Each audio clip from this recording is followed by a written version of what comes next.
A very good morning to you. Welcome to Newspaper Review right here on Idea TV. My name is Chinatu Oja, and this morning we'll be looking at the stories that are making headlines right here. And we're starting out with the Guardian newspaper, the Guardian Weekend. And first story here says, where is Nigeria's National Assembly? You find that question right on page 15. There's also LASEPA maps out strategies against cholera outbreaks. That's from Lagos State Government. And you'll also find anti-militaries counter-insurgency flooding endangering African locust trees in Sokoto communities. And okay, so still on the Guardian, you'll find the story inside MAGA schoolgirls adoption. Inside MAGA schoolgirls abduction, how bandits shot my husband in my presence. That is coming from the late vice principal's wife. And you could see an excerpt from what she said. I felt bad that such an incident happened to my family. The mother of my kidnapped daughter also lost her father, who was the security guard killed by bandits. She has not been eating and is rapidly losing weight. That's from Abdullahi from MAGA community. And this woman, she's Aisha Sani. She's the mother of the two daughters who are in captivity. Such a sad story this morning. And we also have on pages 8 to 9 a feature of Zlatan, Afrobeats Merchant of Hope. Zlatan is a Nigerian musician and is currently described as the Afrobeats Merchant of Hope. Still on the Guardian newspaper this morning, we see greatest hindrance to rail development is funding, not technical skills. That is coming from OPEIFA, and you'll find that story on page 3 of the Guardian paper this morning. We also have tension heightens over abduction of students, staff from Niger Catholic School. That's on page 2 of the paper. What unites Nigeria is stronger than any political divide, says the President, Tinubu. On that story, you'll have Makinde, Mohammed, and others salute body judge at 80. You'll find all of these on page 2 of the Guardian newspaper. Dame to honor Babarin Sajimo Lakemfa, 20 orders at 34th awards presentation. Still on page 2, UNICEF, NGE, DEM hold dialogue on safeguarding the Nigerian child. And you'll also see FG to sanction varsities over reckless conferment of honorary degrees. About time. It looks like it's an epidemic. It's a pandemic now. Everybody is becoming a doctor, and I mean, it's even coming from places where it shouldn't be. So I like that this sanction is about to happen. We want sanctity. Okay, moving away from the Guardian newspaper, let's head right into the Nation newspaper this morning, where we see, finally, Nest Oil takes full possession of its headquarters after initial police defiance of court order. We can see that security personnel vacates office premise. We also see companies face damage to property undergoing assessment. Still on the Nation this morning, massive rescue operation for abducted Niger students begins. Still on the Nation, state government blames school for ignoring security warning. I'm not sure this is the time for warning. In the first place, education is the right of every child. So I do not understand why children should not go to school. Schools should be safe. The country should be safe. So I know that the blame game is already, I saw it coming. I knew the blame game was going to happen, but I'm not sure this is the right time. Parents have lost their children to kidnappers. And this is not the time where you say, oh, you shouldn't have taking your children back to school. School shouldn't have resumed. No, school should be safe for students to go to. So the government should step up and do what they need to do rather than, throwing games here and there, blames here and there. Well, still on the Nation this morning, we have FG and Plateau Katina shut schools over security concerns. And we also see that KB government queries military withdrawal before MAGA schoolgirls abduction. Okay, we thought there were thieves. We were scared to come out, says residents. Still in the MAGA community, there's a whole lot of pain going on right now in Nigeria, and except we're in the north, it may be hard for you to get a full grasp of what is really happening. The insecurity level is on another level, and When Nigeria is being referred to as a country of particular concern, a lot of people raise their eyebrows and they're wondering why. Well, you can see what's happening in Kebbi, you can see what's happening in Niger State. This and more are like examples. The kidnappings here and there. I went online yesterday and at least 3 people were complaining about being victims of kidnapping or their loved one being victims of kidnapping. So it's not a case of, okay, it's not happening to me. It's a case of it is touching everybody regardless, directly or indirectly. And so this is not time for us to even sit down and think, or this is not time for us to sit down and think about how to escape. This is time for us to sit down and think of how we can fix the problem, fix the system. And the onus is bigger on the government to do so, because the government is supposed to look out for its citizens. Their lives and properties are supposed to be safe. So, still on the nation this morning, we see that U.S. Defense Secretary Ribadu pledged cooperation to degrade terrorists. And we also see Kanu move to Sokoto prison.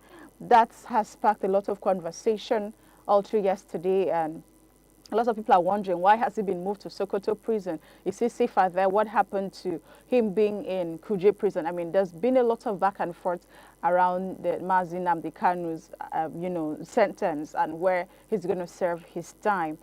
Well, let us see how things unfold. Looks like an interesting time is ahead of us. But let's see. FG wins 4 billion naira and 185 million pounds in a Jakarta contract dispute with French firm. Okay, that's a win. 20 Filipinos arrested as NDLEA intercepts cocaine shipments. Wow. Okay, kudos to the NDLA for intercepting and, doing that. Let us understand what is really happening in that sector. Well, now to the Punch newspaper this morning. The Punch says, FG State shuts down as terrorists abduct 215 Niger pupils. We also see bandits target students. 42,000 schools risk closure. With Defense Minister relocating to Kebbi, Northern government demands action. Okay. And we also have the billionaire scheme driving students into debt prostitution. You can find that story on pages 20 and 21. We also see from the former president of Nigeria, Goodluck Jonathan, Niger Delta suffered because of personal interest. That's what he's saying. Find out more on page 7 of the Punch newspaper this morning. And we also see why FG hasn't prosecuted terrorism financing. Minister says in page 9. I'm sure a lot of people want to hear what that is about because, yeah, a lot of people have questions to ask. Why FG hasn't prosecuted terrorism financiers? So let us find out what that is on page 9 of the Punch newspaper. We also see heavy security at Sokoto prison over Nnamdi Kanu's arrival. That story is on page 8 of the newspaper. How Kwara Church Thanksgiving service turned to a bloodbath. Oh my God. Well, you can find that story on page 29 of the Punch newspaper this morning. We also see company says damage to property undergoing assessment and security personnel vacate office premises. There's also another story here. How I had twins naturally after 40 years of marriage. That's an interesting turn of events. Find out more from 63-year-old midwife on page 2. That's a serious miracle that we need to know about. So find that on page 2 of the Punch newspaper. And now to the next paper, we have Tribune, where Governor Akpabio and ex-governors mourn Segun Awolowo's death. We also have Nnamdi Kanu moved to Sokoto prison. Lawyer says, still on the Tribune, FG still about the schools being shut down. FG State panic shut schools as mass abduction of students spreads. We also see 52 Catholic school students have been taken away in Niger. Ogun police deploy tactical team to Ajebo. Find that on page 20. Tinubu working hard to end killing, says Information Minister. Meanwhile, Kwara community releases list of 38 abducted people in church. That's a sad story. I saw the list and I was just saying, oh my God, young people, mothers, fathers, nobody was spared. And it's just a sad place to be. If you have one wife, she can cheat on you and break your heart. So I decided to have 5 of them. Okay, that's quite a humor for all that's happening in Nigeria currently. You might want to, ease out that tension by reading page 9 or page 10 of the Tribune newspaper. And that is from Ewori Fred Yamsela. I mean, let's ease the tension. And over to the Weekend Trust, Molue and Experience Beyond Transportation. Find that story on page 16 of the Weekend Trust. We also have DSS moves Kanu to Sokoto Custodial Center. And we also have the story 2027 opposition parties battle rising court cases. And still on the Weekend Trust, 215 students, 12 staff kidnapped in Niger, says the Khan. FG shuts down 41 unity schools. I mean, this is gunning for safe schools, but shutting down schools, does that guarantee safety? The students go back home. So if the schools are shut, what happens at home? Are homes also safe? That's my pain point, because if you're shutting down schools, we can as well shut down churches, but these people have their dwellings in that community. They have their dwellings in that city, in that state. So nowhere is safe if everywhere is not safe. Okay? So whether it's in the school, whether it's in the mosque, whether it's in the church, we can't keep shutting down. What we need to shut down is insecurity challenges that's going on. So I'd say that rather than just shutting down schools, shutting down places of worship, we should shut down the insecurity that's going on in the country. It is not enough to shut down schools, to shut down worship centers. What we need is to shut down the insecurity. And so the government needs to step up its game and ensure that that is done adequately and at the appropriate time. We do not want to have more casualties, more victims, more pain here and there. We just want to see a country that is safe again. Because the truth is, you're shutting down the schools, but the children are going back home. Are their homes safe enough? Are homes safe enough for the children to stay?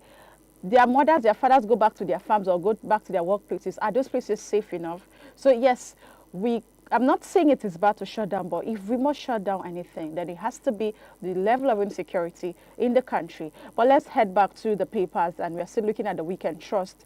And we have undergraduates buckle under cost of accommodation. That's another pain point currently. And still on page 27, we have Meshai, cost of eggs, bread push Nigerians to cheaper options. Okay, find that on page 27.